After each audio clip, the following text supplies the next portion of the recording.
Good evening.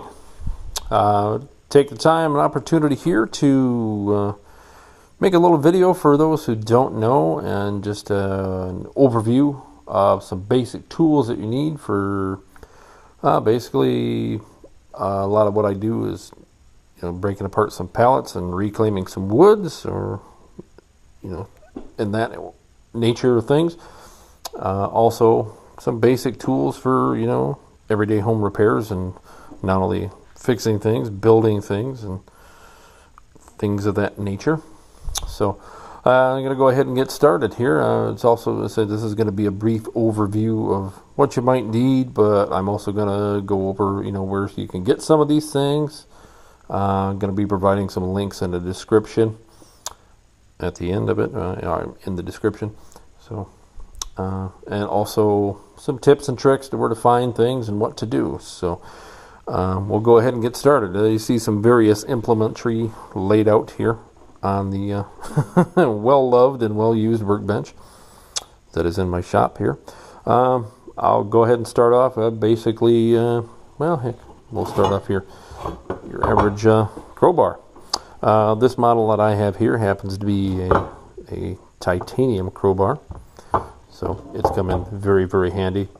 I don't know if I'm going to go as far to say that it's indestructible, but it has served me well for the better part of 2 decades. I have yet to bend it, break it, anything. I've yet to even chip it. So I can't remember exactly where I got this. I'll have to look that one up again. I'll provide links and descriptions. Now, you'll excuse me here. I was doing a little work earlier. Got a nice sliver in the palm. We'll work on that later. Yeah, first aid kit, pretty handy in the workshop too.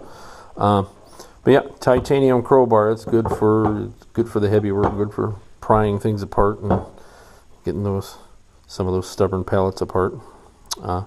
Sometimes, but sometimes we have to resort to the use of high explosive to get the pallets apart. Just kidding. Moving on to, let's say I have another tool here. Get a good look at that. This is something I kind of bought because a few years ago I thought, that looks like a neat thing. It might come in handy. Price is right. This is the Exumer 9-inch by a company called Dead On Tools. Probably some of the best money I've ever spent, to be honest. So this thing has come in handy more times than I care to count. Sometimes you get those stubborn dug-in nails, so you gotta get them out and at least get them started to where you can get the bigger crowbar on them, or a flat bar such as this. But big props to the Dead On Tools people. They make a good quality product. It's got a nice little crow foot here. You can use that. You can see it's been pretty well beat. It's nice for digging up under. You get a stubborn nail in there, even sometimes a nail that doesn't have the head on it anymore. Anything, you can hammer it in there and grip it up and at least pull it up enough to get a pair of pliers on it or something else. So the Dead On Tools Exumer 9 come in handy. This little end here is quite nice too. You can hammer on that a little bit. That curve on there isn't the best for beating on, but it's a nice tool for getting some of the stubborn buried stuff out too, and it's been a really, really handy thing for me. Moving on, your average flat pry bar. These are also really nice. This is good for reclaiming wood.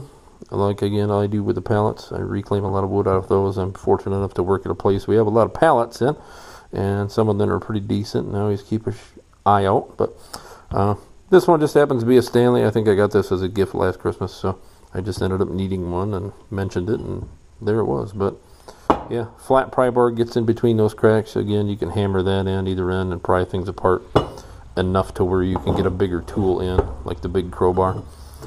Yeah. These are just some kind of essential. The big crowbar and the flat bar, pretty much essentials for any reclamation projects or anything, especially D-nail and stuff. A lot of the things that I get, are obviously they're pulled apart off of pallets, or there's some scrap wood or bits and pieces left over from other people's projects that I happen to come upon, and sometimes you just got to de-nail stuff, or somebody remodels, and I don't like to let that stuff go to waste. That's a big thing. There's a lot of good stuff out there that goes to waste. I've had various experiences with firsthand with seeing things just completely thrown away that were still perfectly fine. And once they're thrown away into your average waste disposal facility, unfortunately, things go in, they're not allowed to come out. So, moving on again, hey, we'll talk about hammers now. This is my personal favorite hammer. This is probably one of the best ones. Best thing about it, free. I found this one of my former jobs. I found a hammerhead and said, hey, can I have that? And they said, sure. So, ended up doing it up a little bit.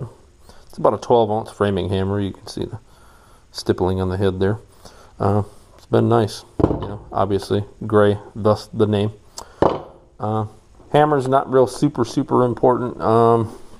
Obviously, if you're in the know, or even if you're not in the know, you want to get a good handle. If you find a hammerhead and do a little restoration on it, you want to look at that handle and go through a bunch of handles and find the grain. This one's not half bad. It's not perfect, but you want to have that up and down grain on the butt of the handle. You want to look for that, the side-to-side grain. It's going to come apart. This one's seen some abuse. It's got a couple cracks in it. I'm going to have to get a new one on that sometime in the not so near future. Moving on. Okay, like I said, moving on. Still on hammers, but just your basic claw hammer is very, very good. You know, even one of the lesser expensive models you can get. And this one's an old Stanley. This one is very, very, very old. Fiberglass handle, tube handle. Doesn't really matter. The tube handles, if you miss strike, obviously they can get dinged up and bend eventually. But good solid old framing hammer is good. But pretty much anything works. You know, you're pounding the nails out of boards. It's just, you know. And I have, you know, a variety. I've got a couple more floating around somewhere. But, you know, usually these I'll use for just pounding out the nails to not muck up the facing on the framing hammer. But so there's that. Speaking of hammers, just this is a 3-pound sledge. This is good for knocking things apart at times. Those pretty inexpensive. Again, I think this one, I don't know what brand this is, but I was going to guess it's a Stanley by the yellow handle, but I'm not entirely sure. But anyway, your favorite retail brick and mortar store or online retailer. 3-pound sledge, pretty handy. I have a very large, about a 20-pound sledge, but that one doesn't come out often. It's not very often needed, but a lot of things you can do with just a small sledgehammer. Again, nice little persuader. Very inexpensive. I say your average hammer is not going to be too terribly pricey. 3-pound sledge. I don't know what those run anymore. I haven't had to buy one in a long time. Actually, just got another smaller one. I got about a 1-pound sledge earlier today. Found a moving sale. I had some old tools, and fortunately for me, I didn't have more money. But yeah, so basic stuff. Your hammers, your pry bars. We're going to move on. I end up using a basic, rafter square a lot. These again are not terribly expensive. I can't remember what I get for this, but $8 or $10 for your basic. They make plastic ones. I got the aluminum one because it's just a little sturdier. Plastic ones are fine, but they will wear over time. Your hammer, your marker for building thing. You know, your building projects. You want to have a nice straight line, and it's perfect. You know, as long as you got a straight edge on one edge, you make a nice line to make your cut. One of the other good things to have, handyman, is a good level. You got to have a good level. This one happens to be a Lennox. This is no nonsense, built for work. This one is has the magnets on the bottom. It used to do a little pipe fitting work, so you needed a magnetic level to get pipes level and get the right grade and things, but this one is fantastic. This one had an optional, I think, laser light in it. It was an option, but I didn't get that. But again, Lennox level, awesome. That served me well for, again, a decade or so. Moving on, one of the other things I like to use quite a bit is just a good old-fashioned block plane. Block plane's really, really super handy. This one, again, happens to be a Stanley. I like block planes for, you make shaving and stuff. Also found a nice little trick, so I'll have to do another video on that later. A nice little trick for, making handles for shovels and other implements, you can shave down the end of a handle with one of these fairly quickly.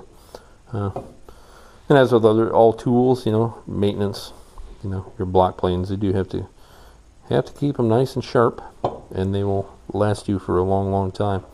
Block planes, awesome. I love seeing things online about people finding old block planes and old tools and restoring them. But I don't want to get too far. Digress. That over there. Another thing that's real handy, the old quick grit clamps. There's a few people making these. No, I think this is a vice grip, but it's real super handy. Just holding things together. I like to use them a lot, holding things on a sawhorse when I'm trying to saw stuff. That's always a plus. But quick grit clamps nice. C clamps are nice too. C clamps are quality C clamps are getting a little bit harder to find these days. So I don't know why, but they are. But it's what it is. Another thing here. This is our